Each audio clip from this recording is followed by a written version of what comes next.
Hola a todos y todas. En esta ocasión retomaremos el curso de Biología, iniciando desde el primer tema, mejorando las clases ya hechas. Yo soy Roger García, administrador general de Amora Sofía. Cualquier duda del curso, abajo en la descripción estoy dejando mi página de Facebook. Asimismo, si tienes dudas de otros cursos, te invito a que te unas al grupo Amora Sofía. Cada día somos más. Cada tema que haremos estará constituido por un video de teoría y un video de preguntas con su respectiva solución y explicación, de tal forma que al culminar de ver el video de teoría puedan practicar y retener mejor el tema con el video de preguntas. En la parte de abajo, en la descripción del video, les estoy dejando el link del video de preguntas resueltas. Igual en la parte final de este video lo estoy poniendo. Así que comencemos. Este primer tema es un tema introductorio. Las clases que haremos no serán un nivel avanzado, pero tampoco será de un nivel básico. Más que nada el video te servirá para que en el momento que estudies en tu libro, entiendas mejor cómo está constituido el tema, de tal forma que solo añadas datos y avances más rápido. En este tema hablaremos por qué es importante la biología, qué cosa es la biología, qué podemos conseguir de la biología. Porque tú sabes que cuando uno hace algo es porque quiere recibir algo, una especie de retribución. Entonces, ¿qué esperamos de la biología? ¿Por qué tenemos que estudiarlo? ¿Y qué vamos a recibir de la biología? Para empezar, vamos a preguntarnos ¿qué es la biología? Etimológicamente podemos deducir, desmenuzando la palabra biología, que bio significa vida y logía o logos significa algo así como un tratado. Pero también podemos ponerlo como un estudio. Entonces, ¿qué es la biología etimológicamente? Es el estudio de la vida. La biología es una ciencia que estudia la vida, estudia los seres vivos. La biología es una ciencia, pero ¿por qué es una ciencia? Es una ciencia porque tiene un objeto de estudio, es decir, estudia algo. También decimos que es una ciencia natural, por el mismo objeto de estudio. A ver, pero ¿qué entendemos por ciencia? La palabra ciencia viene del latín scientia, que significa conocer, que significa conocimiento. Pero esta palabra proviene del latín sciere, que significa saber. La ciencia es el conjunto de conocimientos sistemáticos sobre la naturaleza, los seres vivos que la componen, los fenómenos que ocurren en ella y las leyes que rigen a estos fenómenos. La ciencia es una facultad del hombre que le permite encontrar explicaciones a los fenómenos estudiados y respuestas a las interrogantes planteadas sobre acontecimientos determinados. Es como que básicamente todos estos conjuntos y procedimientos nos llevarán a conocer la verdad de lo que desconocemos. Para ello, la ciencia se subdivide en ramas, y es aquí donde encontraremos en qué lugar se ubica la biología. Hay ciencia formal y ciencia fáctica, o también la llaman factual. Lo formal es que en este ámbito se trabaja lo ideal, se usa el razonamiento. Fáctica quiere decir que aquí se basan en los hechos y no tanto en la teoría. Luego, en lo formal deriva a lo abstracto, y en lo fáctico se subdivide en naturales y sociales, aunque en sociales también le llaman culturales. En lo abstracto tenemos a la lógica y a las matemáticas. En los naturales tenemos a la astronomía, la física, la química, la geología, la biología. También está la psicología, pero esa psicología es una psicología individual. En lo social tenemos o cultural tenemos a la historia, la economía, tenemos la lingüística, la sociología, la psicología. Esa psicología es la social. Y tenemos entre otras. Entonces, como ya lo hemos mencionado, la biología es una ciencia natural, o bueno, mejor dicho, es una rama de la ciencia natural. También es experimental, pero ¿cómo experimental? Experimental se refiere a que puede ser probada. Cuando digo que puede ser probada es porque ante cualquier experimento ya ha habido otros más, o sea, cualquier experimento ya hecho, otros biólogos o científicos pueden volver a realizarlo. Entonces, la biología es una ciencia natural, experimental, que tiene como objeto de estudio a los seres vivos, o sea, estudia a la vida. ¿Y qué cosa vamos a obtener de la biología? ya que si nosotros vamos a entregar nuestro tiempo para estudiar lo que es el curso de biología, tenemos que recibir algo. Cuando se estudia biología, lo que vamos a recibir es la comprensión de las cosas que nos suceden en nuestra vida diaria. Por ejemplo, ¿por qué nos da ciertas enfermedades? ¿Qué cuidados debemos tener? ¿Por qué a cierta edad tenemos una conducta determinada? Porque determinar una conducta no solo es por lo psicológico, también por lo biológico. Entonces, ¿qué vamos a recibir de la biología? Vamos a recibir la explicación de los sucesos de nuestra vida diaria. Y bueno, también porque quieres responder satisfactoriamente a tu examen, motivo por el cual estás estudiando y mirando este video. Lo que te puedo decir es que es un error que estudies este curso con esa finalidad, ya que suele ser algo memorístico. Pero, ¿cómo es eso? Lo que te digo es que no estudies biología con el único fin de responder las preguntas de tu examen, aunque ese sea el objetivo. ¿Y cómo debo estudiar entonces? Cuando veas un tema, llévalo a la vida diaria, a tu entorno. Trata de asimilarlo, de preguntarte y responder, ah, ya, así es. Cuando asimilemos la biología, vamos a comprender por qué sucede tal cosa. Si lo ves de este modo, no sentirás todos los datos que tiene este curso. Lo sentirás más ligero y tu mente se acostumbrará a toda esta información. Recuerda que todos los cursos que estudiamos tienen una finalidad, un objetivo. No están puestas en vano. No te dicen aprende esto en vano. Es cierto, tu objetivo ahora es pasar ese examen. Pero si quieres aprender y dominar el curso, haz este consejo que te acabo de dar. A nivel de la biología, aquí encontramos a los seres vivos, los animales que somos nosotros, las plantas, los hongos, las algas, etc. Vamos a ver las diferencias en los seres vivos. Nosotros no somos iguales a una bacteria. ¿Por qué no somos iguales? Un ejemplo puede ser que la bacteria tiene célula procariota y nosotros tenemos célula eucariota. ¿Qué significa eso? Significa que nuestra célula tiene núcleo y la célula de una bacteria no la tiene. Y hay una primera diferencia. Todos los seres vivos tienen cualidades y características que lo diferencian de los demás, y todo eso es lo que vamos a ver. Siguiendo, ¿a quién se le conoce como el padre de la biología? Ese señor fue un filósofo griego, padre de la psicología antigua, el señor Aristóteles. ¿A quién se le conoce como el que acuñó el término biología? Ese señor fue el señor Lamarck. ¿Y por qué al señor Aristóteles se le conoce como padre de la biología si él nunca usó el término biología? Porque el señor Aristóteles fue el primero en clasificar los seres vivos, y Lamarck nos habla de la evolución, pero el que inicia es el señor Aristóteles. La biología, asimismo, tiene también sus ramas. Se dividen según el tipo de organismo que se estudian. Aquí vamos a tener a tres. Tenemos la zoología, la botánica y la microbiología. En la zoología, aquí se estudia a los animales. La zoología se divide en invertebrados y vertebrados. Comencemos con los invertebrados. Los invertebrados sabemos que son los animales que no tienen columna vertebral. Aquí hay que tener un poco de cuidado, ya que en la biología, según la posición del autor, puede variar según dónde pongan cada rama, cada característica. Estos cambios, según el autor o universidad, lo veremos en distintos temas. Por eso se recomienda estudiar junto al libro de la universidad que te tomará el examen. Aquí en la zoología, específicamente en invertebrados, para la Universidad Nacional del Callao está la protozoología, pero en la Universidad Federico Villarreal la protozoología se ubica en la microbiología. Esto puede tener relevancia si es que te preguntan según el tipo de organismo que se estudia por la cual se divide la biología, pero solamente creo que te preguntan la definición, la cual no tendrías ningún problema.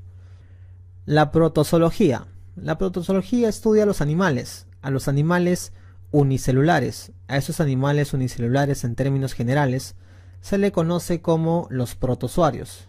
Otro que está aquí es la entomología. La entomología estudia a los insectos, y aquí también se incluyen a los artrópodos, como los arácnidos o los miriápodos.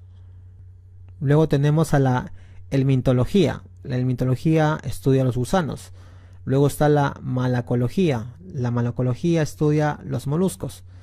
Y el otro tenemos a la carcinología. La carcinología se encarga de estudiar a los crustáceos. Luego de ver los invertebrados, sigue los vertebrados. Los vertebrados son los animales que tienen un esqueleto con una columna vertebral. Aquí está la herpetología. La herpetología estudia los anfibios y los reptiles. Tenemos la ictiología. La ictiología se encarga de estudiar a los peces. Tenemos la mastozoología. La mastozoología se encarga de estudiar a los mamíferos. Tenemos a la ornitología. ¿Te suena ese nombre? Orni, de Perry el ornitorrinco. Esta especialidad se encarga de estudiar a las aves. Luego de la zoología tenemos a la botánica. La botánica es muy conocida, estudia las plantas. Esta rama se subdivide en botánica criptogámica y botánica fanerogámica. Comencemos por la botánica criptogámica. La botánica criptogámica estudia las plantas, pero sin semillas, aunque también las llaman como órganos reproductivos diminutos. Aquí está la ficología. La ficología se encarga de estudiar a las algas. Luego tenemos a la briología. La briología se encarga de estudiar a los musgos, las hepáticas y las antocerotas, las muy común llamadas briofitas. Después tenemos a la pteridología. La pteridología estudia a los helechos, a las plantas llamadas cola de caballo y a los licopodios. Luego está la botánica fanerogámica. La botánica fanerogámica estudia las plantas, pero con semillas, también llamadas como órganos reproductivos grandes. Aquí está la carpología. La carpología estudia las semillas y los frutos. Tenemos la gimnosperma. La gimnosperma estudia las plantas que tienen semilla desnuda, por ejemplo, las coníferas. Tenemos la angiosperma. La angiosperma estudia las plantas que tienen semillas cubiertas, por ejemplo, las rosáceas. Y luego tenemos la palinología, que estudia el polen y las esporas. Luego de la botánica está la microbiología. La microbiología estudia a los microorganismos. Como son organismos pequeños, aquí se requiere el microscopio. Aquí tenemos a la bacteriología. Bueno, por su nombre mismo lo dice, estudia las bacterias. Tenemos a la micología, que estudia a los hongos. Tenemos a la virología, que estudia a los virus. Y como ya te lo dije, algunas universidades ponen aquí a la protozoología. La protozoología, lo vamos a volver a repetir, estudia a los animales unicelulares. A esos animales unicelulares, en términos generales, se les conoce como los protozoarios. Claro que hay más especialidades en estas distintas ramas, pero no hay que llenarnos de muchos datos. Ahora que hemos visto distintas ramas de la biología, cada científico se tiene que valer de distintos modos para llegar a una conclusión, y no lo hace solo, sino que se apoya por otras ciencias, las llamadas ciencias auxiliares. Comencemos con la bioquímica. La bioquímica estudia las moléculas y compuestos químicos que se intervienen en los mecanismos y procesos vitales.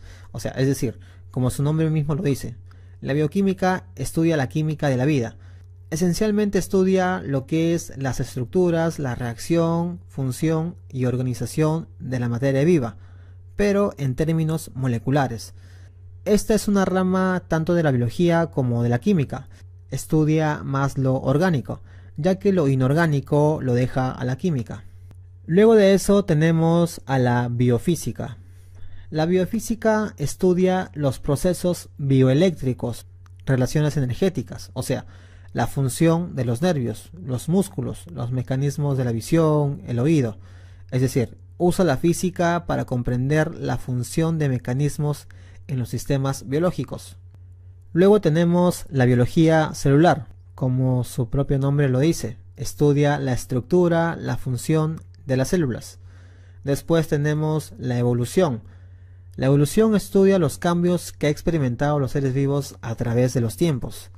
Después tenemos la genética. La genética estudia la herencia y las variaciones que pueda tener. Después tenemos la citología. La citología estudia las células.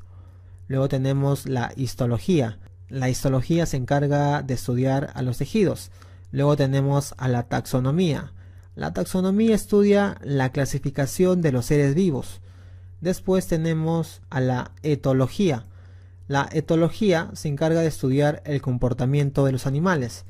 Después tenemos la filogenia. La filogenia estudia toda la historia evolutiva de un ser vivo, desde que aparece en la Tierra hasta nuestros días.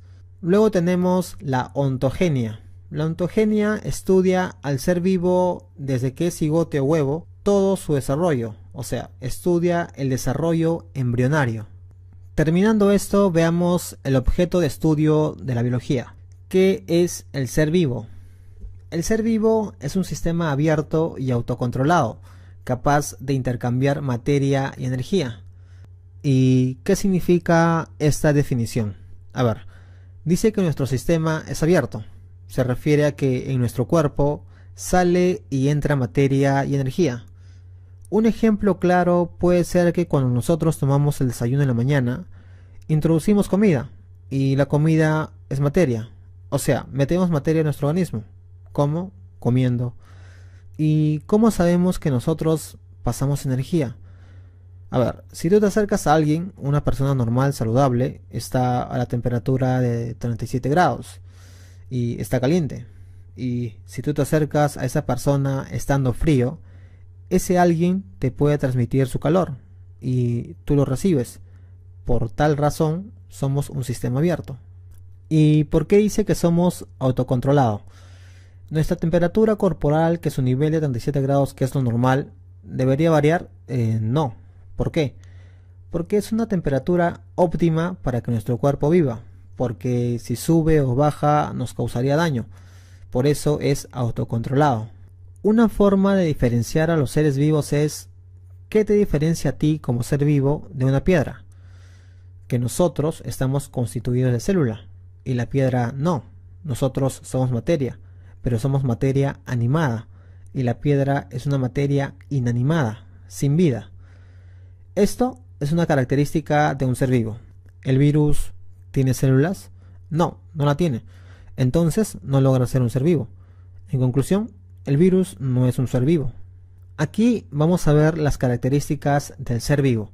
Por ejemplo, cómo está organizado, qué es el metabolismo, los movimientos en plantas y animales, tipos de reproducciones, su adaptación, su crecimiento, etcétera, etcétera. Como número 1 veremos la organización de un ser vivo. ¿De qué estamos hechos nosotros? ¿Cuál es nuestra unidad mínima de vida? La unidad mínima de vida es la célula. Por ejemplo, en nuestro cuerpo hay una célula que nos va a permitir desarrollarnos académicamente. Aquí está la neurona. Entonces lo que veremos es de qué está hecha la célula. La célula está hecha de elementos químicos. ¿Cómo se llaman esos elementos químicos que forman parte de nuestra vida? Se les conoce como los elementos de la vida, con su denominación más adecuada como los bioelementos. Antes de seguir, hay que saber que esta organización básicamente de la materia se divide en tres: nivel químico, nivel biológico y nivel ecológico. Empecemos por el nivel químico. Este nivel es abiótico, quiere decir que no hay vida, sin vida. Veamos los bioelementos, los elementos de la vida, también llamado como nivel atómico. ¿Cuáles son estos elementos? Aquí tenemos al carbono, el hidrógeno, el oxígeno, el fósforo, el azufre, el yodo, el hierro, el magnesio, el manganeso, el cobalto, el cobre, el zinc, el selenio, el silicio, etcétera, etcétera, etcétera. Todos los elementos químicos de la tabla periódica, excepto los artificiales y los gases nobles. Estos alimentos están en nuestro cuerpo. Es más, algunos tenemos que ingerirlos en los alimentos, porque a falta de ello nos podemos enfermar. Entonces, concluimos que los elementos químicos son fundamentales. Aquí vamos a hablar del llamado CHOMS, que son los principales por su mayor abundancia. Luego de esto, ¿cómo se llama el conjunto de elementos unidos? Se llama la biomolécula, también conocida como nivel molecular. Y como estamos hablando de los seres vivos, ¿cuál es la biomolécula más importante para todos los seres vivos? El agua, por supuesto, el H2O. nuestro organismo está constituido de agua, en gran parte. Es más, hay un órgano en nuestro organismo que está compuesto por el 75% de agua. Incluso algunos hablan del 90%. Este órgano es el cerebro. Un ejemplo claro es cuando un individuo tiende a ingerir mucho alcohol. Tiene la necesidad de ir constantemente al baño. Y eso es a cada rato. ¿Y por qué sucede eso? Sucede eso porque al ingerir alcohol, ellos eliminan el agua de su cerebro. Lo deshidratan. Consecuencia es que al día siguiente el cerebro se dilata. Y como se dilata, eso les produce una especie de dolor en la cabeza, como si el cerebro empezara a latir. Y no lo digo porque tenga experiencia en eso, sino que la profesora que me enseñó usó estos ejemplos. A esto se le llama vulgarmente la resaca, con su nombre médico la beisalgia. Entonces, ¿el agua es importante? Claro que sí. 7 días sin beber agua una persona puede morir. Por eso es de las biomoléculas más importantes para los seres vivos y bueno, fundamentalmente para la vida. Otra biomolécula importante es el CO2, en otros términos, el dióxido de carbono. El CO2 sale de nuestro cuerpo cada vez que nosotros exhalamos, pero también hay una biomolécula que introducimos cada vez que inhalamos. Esta biomolécula es el oxígeno. Luego tenemos a otros como el NH3, que es el amoníaco, el CH4, que es el metano, etcétera, etcétera. Una nota aquí. Mira, si te das cuenta, para apreciar mejor el estudio de la biología, estamos comenzando desde lo más pequeñito hasta lo más grande. Lo que quiero decir es que ahora estamos viendo biomoléculas. Luego veremos el agua, las células procariotas, eucariotas, ciclo celular.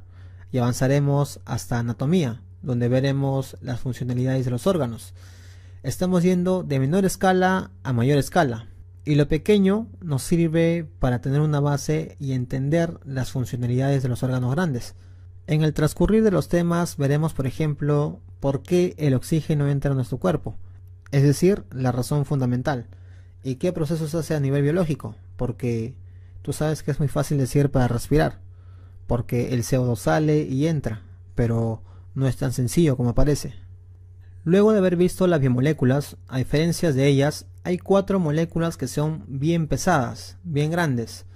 Por eso se las denomina como las macromoléculas. ¿Cuáles son esas 4? Por ejemplo, tenemos a una que es bien dulce y nos da energía. Esa es la glucosa. Y la glucosa es un glúcido. El otro es el que está en el cabello, en las uñas, en la piel, la llamada queratina. Y la queratina es una proteína. Primer macromolécula, glúcido. Otra macromolécula, las proteínas. Seguimos. La responsable de que las chicas tengan una figura propiamente exclusiva de ellas y que nosotros, los hombres, tengamos nuestra contextura. Esos son los llamados lípidos. Lo otro es un grupo de moléculas que nos permite almacenar nuestra información genética, el ADN y el ARN, que en conjunto se llama los ácidos nucleicos. Otros que hay también son los polisacáridos y también tenemos a las vitaminas. Ahora, antes de células y después de macromoléculas está un conjunto de moléculas asociadas. Se llaman así, agrupación o asociación. Como es más que macromoléculas, entonces es agrupación o asociación supramolecular. O sea, son un conjunto de macromoléculas asociadas que no llegan a ser seres vivos. Aquí tenemos al virus, al núcleo, el ribosoma, también está la mitocondria, la membrana, la cromatina y otras más. Pero, ¿por qué ellos no son seres vivos? Sucede que no cumplen con las características esenciales que tiene un ser vivo. Por ejemplo, el virus carece de célula. No se mueven por sí mismas. Necesitan infectar a un ser vivo para producirse y por lo tanto son clasificadas como parásitos intracelulares obligados. Como son parásitos intracelulares, ellos están obligados a invadir las células de un huésped para sobrevivir. Estas características esenciales de un ser vivo es lo que poco a poco iremos viendo en este video. Sigamos. Todo lo que vimos antes de la célula es nivel químico, y después de la célula viene a ser un nivel biológico. Mira, ya hemos visto casi lo que es el nivel subcelular. En este nivel empezamos con el nivel atómico, donde todos los seres vivos están formados por átomos. Luego está el nivel molecular, que básicamente está formado por la unión de dos o más átomos iguales o diferentes. Luego está el nivel macromolecular. Estas son uniones de moléculas simples y específicas. Luego está el nivel complejo supramolecular. Estos surgen por interacción de macromoléculas. Aquí tenemos al ribosoma, al cromosoma, la membrana, etc. Y después hay uno que se llama el nivel organular. Estas son organelas celulares. ¿Y qué es una organela celular? Es como un órgano de la célula. Aquí tenemos al núcleo, a la mitocondria, al cloroplasto, etc. Este nivel organular son agregados supramoleculares, pero estas se organizan en organelas, y estas organelas están en el citoplasma celular. Luego del nivel químico viene el nivel biológico. Este nivel también es llamado biótico, ya que aquí sí hay vida. Empecemos desde la célula. La célula. La célula es la unidad mínima de vida. Por ejemplo, tenemos a las bacterias, las algas, los protozoos, las neuronas, etcétera, etcétera. ¿Y qué nos da un conjunto de células? Es decir, conjunto de células similares que tienen una misma función. ¿Cómo se les llama eso? Se les llama tejidos, o también llamados nivel tisular. Un ejemplo es conjunto de neuronas. ¿Qué me da? Me da un tejido nervioso. Conjunto de glóbulos rojos me da tejido sanguíneo, más conocido como la sangre. Y sí, la sangre es un tejido, a pesar de ser líquida.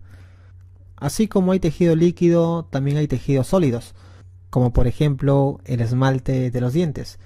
El esmalte de los dientes es el tejido más duro de todo nuestro cuerpo. Es mucho más fuerte que el hueso. Ya, y conjunto de tejidos.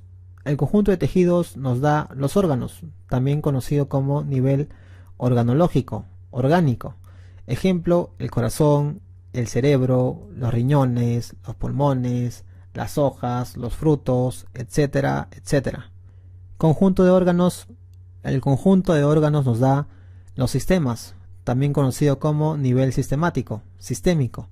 Los sistemas son un conjunto de órganos asociados para cumplir una función específica.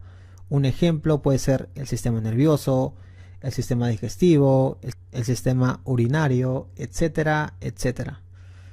¿Y qué nos da un conjunto de sistemas? Un conjunto de sistemas nos da un individuo, un nivel individual. Y un individuo soy yo, eres tú, es un gato, es una rosa, etcétera, etcétera. Luego del nivel biológico está el nivel ecológico. Como este es un tipo de organización superior, aquí abarca lo que es lo biótico y lo abiótico. Conjunto de individuos de una misma especie que nos da. Nos da una población. Conjunto de población que tiene un mismo ecosistema nos da una comunidad, también llamada como la biocenosis. Conjunto de comunidad. El conjunto de comunidad nos da el ecosistema. Aquí está la comunidad y su medio ambiente. Conjunto de comunidades con flora y fauna con extensiones enormes, a esto se le llama el bioma, por ejemplo, un desierto. Ahora, luego de un bioma está la biosfera, que es un conjunto de espacios de suelo, agua y aire, donde existen seres vivos, como su nombre lo dice. Abarca una esfera de vida. Está compuesta por la atmósfera, la hidrosfera y la litosfera. Y por último tenemos a la ecosfera, que está conformado por todos los ecosistemas del planeta. Nota: lo que es a nivel de población y comunidad, se entiende que ellos viven en un mismo espacio, un momento o época determinada, no confundir.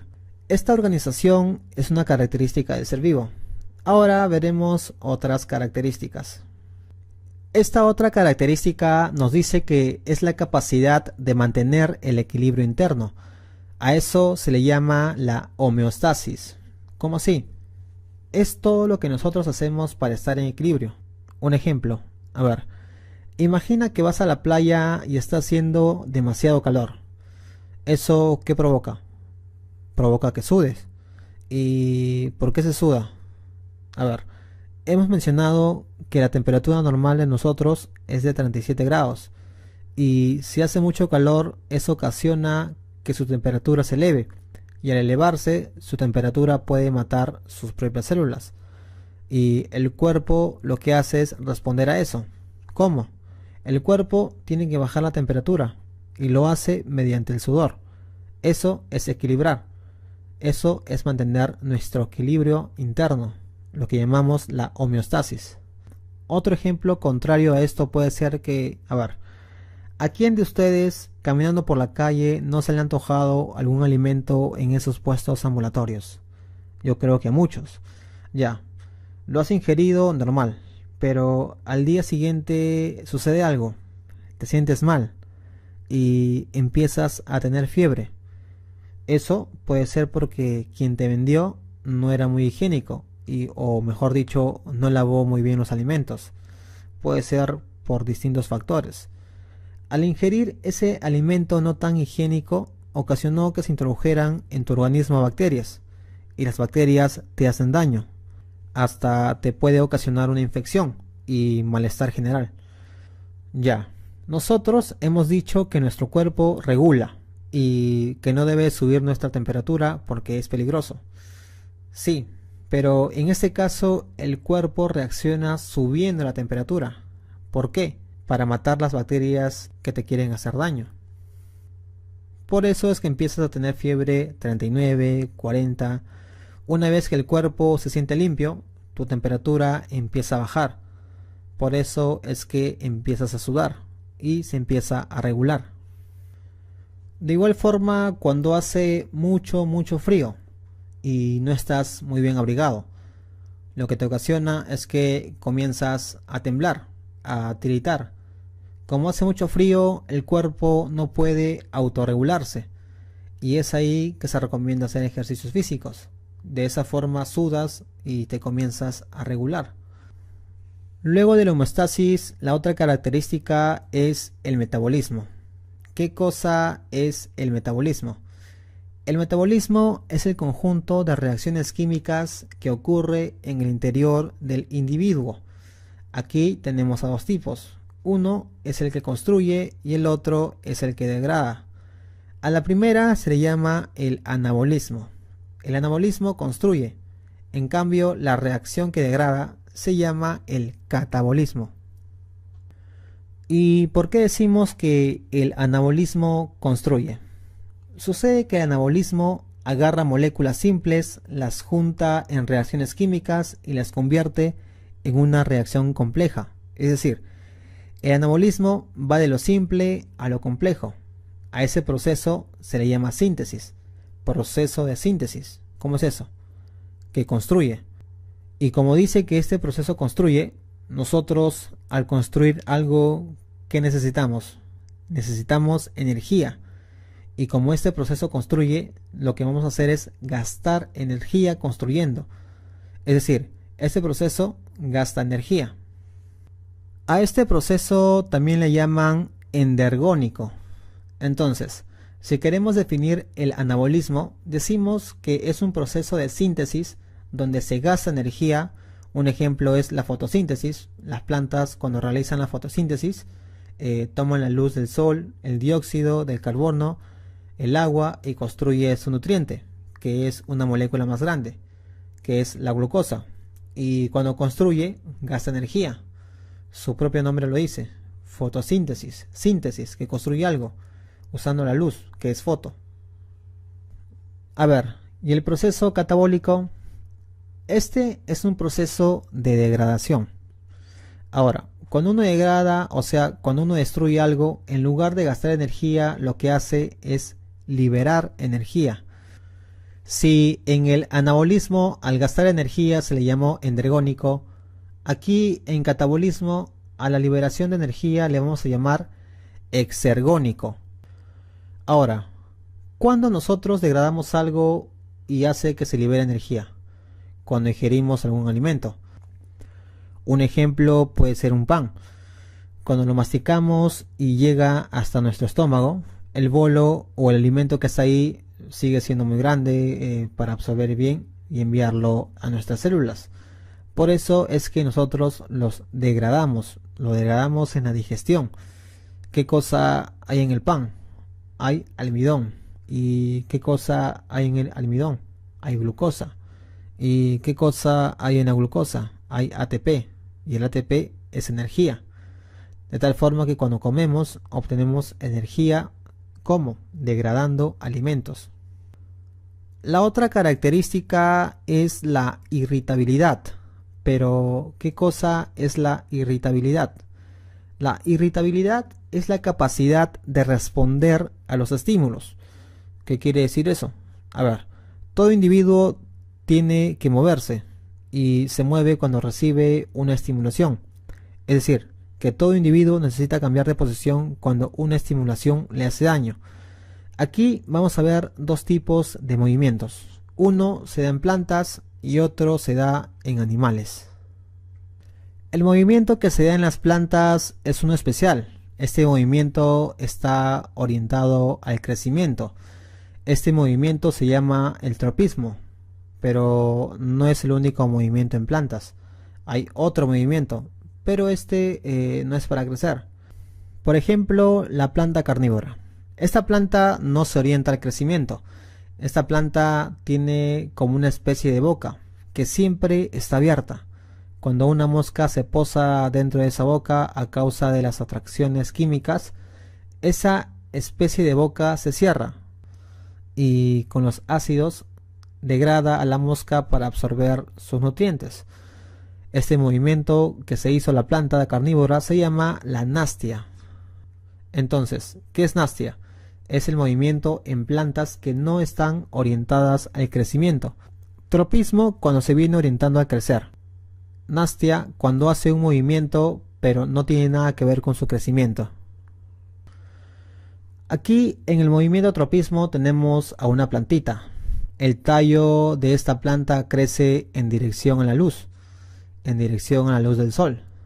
Entonces, a este tropismo le llamaremos foto. ¿Por qué? Porque su estímulo es la luz. Como es un movimiento que está orientado a crecer, será fototropismo. Y como está orientado a la luz del sol, mientras más crece y por así decirlo se acerca al sol, será fototropismo positivo. Y si se aleja será fototropismo negativo. Aquí tenemos fototropismo positivo y cuando se aleja será fototropismo negativo. Un ejemplo de negativo es la raíz.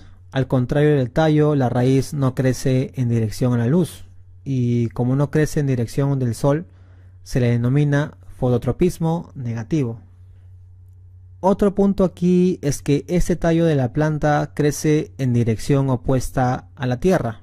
Ustedes saben que la tierra, al tener gravedad, nos jala a ella. Entonces, la planta tendrá un tropismo. Y si estamos usando la tierra como ejemplo, será geo, porque geo significa tierra. Entonces será geotropismo, geotropismo. Pero como va contrario a la tierra, será negativo, geotropismo negativo.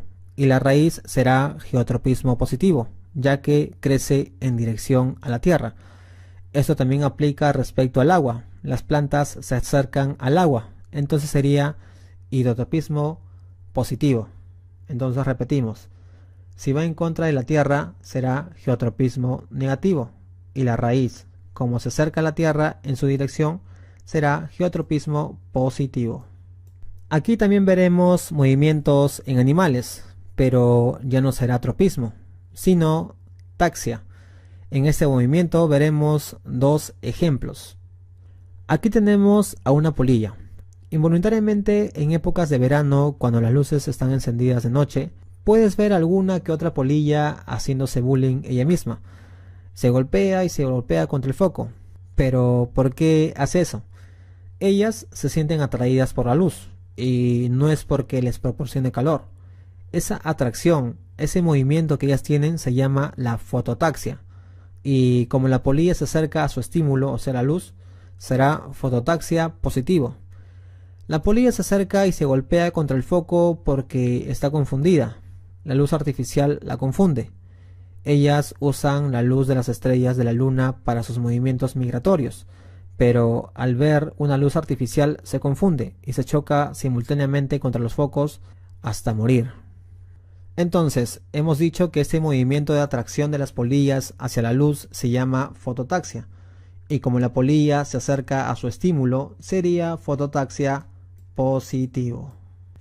¿Y cómo sería una fototaxia negativa? Como ejemplo tenemos aquí al pez abisal. Este pez vive en las profundidades del mar, donde no hay luz. Y como no hay luz, no es necesario que tenga pigmentos. Y es por eso que es algo así como que transparente el pez. Nosotros nos defendemos de la luz por nuestros pigmentos, pero este pez no. A este pez se lo sacan a la superficie al no tener pigmentos que puedan defenderlo. Lo que hará el pez es hundirse desesperadamente. Entonces, él va en contra de la luz, y como va en contra, sería la fototaxia negativa. Entonces, el pez abisal sería una fototaxia negativa. ¿Por qué? Porque el pez abisal no tiene pigmentos, y a la presencia de luz, él lo que hace es ir en contra de la luz para escapar, porque no tiene pigmentos que puedan defenderlo de la luz, como nosotros sí. Ahora, otra denominación que hay aparte de foto es que a los que se acercan a la luz se les llama los lucípetos, y a los que se alejan de la luz se les llama los lucífugos. Antes de pasar a otra característica, si te das cuenta, todas estas que hemos visto favorecen solo al individuo en sí. La siguiente característica no favorece al individuo, sino favorece a la especie. La siguiente característica se llama la reproducción. En esta característica se da un gasto enorme de energía, tanto así que en algunos individuos les produce la muerte. Pero eso no interesa. ¿Por qué? Porque aquí lo que busca es proteger y salvaguardar la especie. Un ejemplo puede ser la mantis religiosa.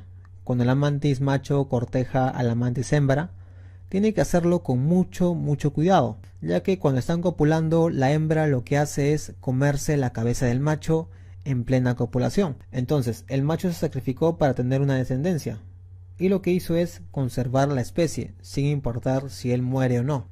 Otro ejemplo puede ser la viuda negra, por algo no lleva ese nombre. Lo que hace la viuda negra es que cuando está copulando mata al macho. Luego, cuando ella está lista para soltar los huevos, lo que hace es introducir todos los huevos en el cadáver del padre. Y otro ejemplo más escalofriante es la de los pulpos. Cuando los pulpos están copulando, el macho, al introducir el tentáculo que introduce los genes de la hembra, cuando termina, este tentáculo se rompe y a los pocos días el pulpo muere. Y eso no es todo. Cuando la madre pone los huevos cuando revientan empiezan a comerse a la madre desde adentro, ya que su madre es la primera comida de los pulpos bebés. ¿Para qué? Para que esos pulpos bebés puedan sobrevivir. Entonces los pulpos, tanto la hembra como el macho, se sacrifican para conservar su especie. Entonces, la reproducción es la capacidad de tener descendencia. Esta característica de reproducción, ¿a quién favorece? Favorece a la supervivencia de la especie. Aquí vamos a ver dos tipos de reproducción: la reproducción sexual y la reproducción asexual. Esas dos favorecen a las especies, pero se diferencian. ¿Por qué? Porque en la reproducción asexual no se usa gametos, es decir, sin gametos, y en la reproducción sexual es con gametos. Cada una de ellas tiene algo a favor y algo en contra. Algo a favor de lo sexual es que se gasta poca energía, el tiempo es menos, es decir, ahorra tiempo y energía. En cambio, en lo asexual se gasta energía, se pierde tiempo. La asexual no tiene que formar gametos, porque no necesita a nadie. En cambio, la sexual sí tiene que formar gametos, porque tiene que complementarse con alguien. Aquí en lo sexual tenemos al gameto femenino llamado óvulo y al gameto masculino llamado espermatozoide. El proceso de fusión del óvulo con el espermatozoide se llama fecundación, cosa contraria que en la reproducción asexual no sucede. Aquí no hay fecundación. Por ejemplo, en lo asexual tenemos a una hidra. Imagina que a esta hidra le salió una especie de grano. Este grano crece y este grano cae. Este grano al caer empieza a crecer y de este grano sale una nueva hidra. Este grano creció por mitosis. La mitosis es un proceso del ciclo celular que ya veremos luego qué es. Y luego imagínate que caigan otros nuevos granos y así se forma otro. Lo importante de esto es que como no forma gametos, ya todos sus hijos salen iguales. Otro ejemplo es la estrella de mar. A esa estrella de mar tiene 5 partes. Ella no necesita de nadie. Lo que le sucede es que a ella se le cae una patita de las 5. De esta patita empieza a formarse otra nueva estrella de mar. Como ella no necesitó de nadie, la hija le va a salir igualita e idéntica a la madre. Es lo mismo que pasó con la hidra. Aquí en lo sexual se requiere mucho tiempo. Un ejemplo, en los humanos demora 9 meses, en los elefantes se demora 2 años y el tiempo es más extenso. Pero el punto importante es que aquí los hijos salen diferentes. En cambio, en lo asexual no. En lo asexual todos los hijos salen iguales al padre o al madre. Esta diferenciación se le llama la variabilidad genética y este proceso ayuda a la supervivencia de la especie, ya sea con gametos o sin gametos. Hay otras características que las considero obvias de definir, pero de igual forma hay que mencionarlas. Una característica es la adaptación. Esta característica proviene del medio ambiente para el ser vivo, ya que al ser constante los cambios, el ser vivo lo que tiene que hacer es adaptarse a esos cambios, ya que si no se adapta podría peligrar su vida. Otra característica es el crecimiento. Nosotros sabemos que cada ser vivo crece, pero aquí hay una cierta limitación. Por ejemplo, en las plantas, ellas crecen constantemente. Por ello decimos que su crecimiento es ilimitado. En cambio nosotros, que somos una especie animal, nuestro crecimiento se detiene. Por eso decimos que es un crecimiento limitado. Lo otro y lo último que veremos de forma rápida es el método científico de la biología. El método científico. Esto es una forma de investigar, de tal forma que producimos conocimiento. Aquí recopilamos información y luego se comprueba la idea, es decir, para hallar la respuesta de algún interrogante. Este trabajo es planificado y ordenado. Todo tiene un proceso. Cuando alguien lanza una teoría no lo hace a lo loco, solo porque simplemente se le haya ocurrido. Cuando es una teoría seria tiene que ser sustentada, pero para llegar a eso primero se observa, luego formulamos la hipótesis, luego de esas hipótesis se somete a pruebas, quiere decir que se experimenta y se espera tener resultados. Luego de eso vienen las conclusiones y las teorías. Aquí vamos a ver rápidamente a esos 4 que hemos mencionado: la observación, la hipótesis, la experimentación y resultados con la conclusión y teoría. La observación.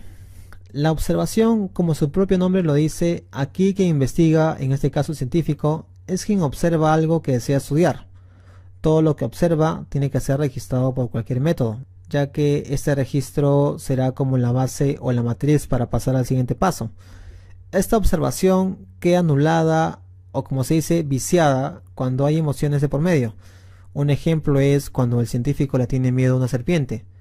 Si el científico se deja guiar por sus emociones, las serpientes siempre les parecerá agresivas y no lo dejará ver más allá en base a ese prejuicio.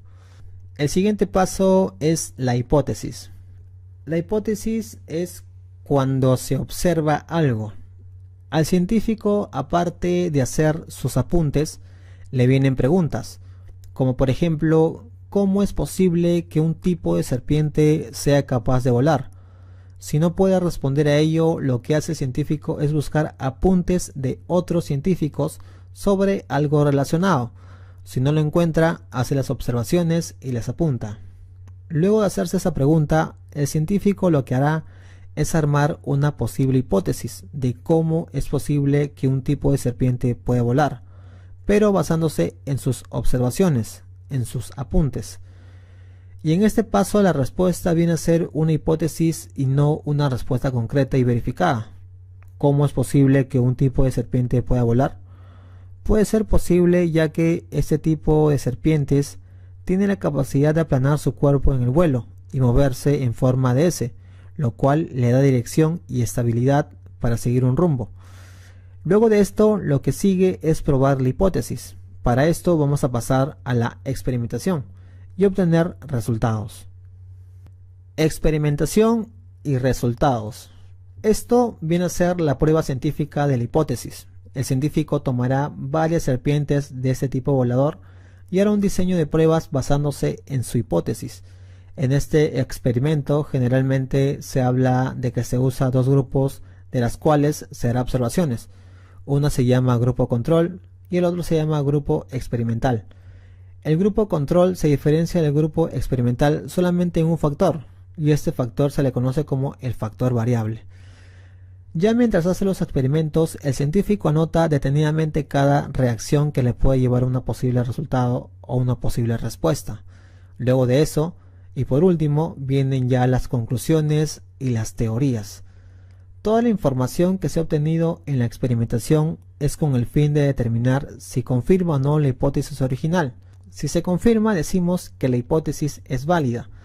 En base a eso se realiza la teoría, una explicación del por qué este tipo de serpiente puede volar. Esas teorías son como que ya más confiables porque ya han pasado por un proceso. Pero no creas que una teoría siempre queda ahí. No, pueden aparecer otras teorías que sustituyan a esta, ya que se puede encontrar más datos y explicar mejor este tipo de comportamiento en esa singular serpiente. Algo como un dato adicional es la diferencia entre la teoría y una ley científica. La teoría básicamente se vale de mucha información para validar algo. En cambio, una ley científica solo describe un aspecto de algo, que son cosas distintas. A continuación te dejo el enlace para el video de preguntas y al costado el enlace del siguiente tema. Dale like si te gustó el video, compártelo con tus amigos. Esto es Amor a Sofía, donde aprenderás gratis. Yo soy Roger y nos vemos en el siguiente capítulo.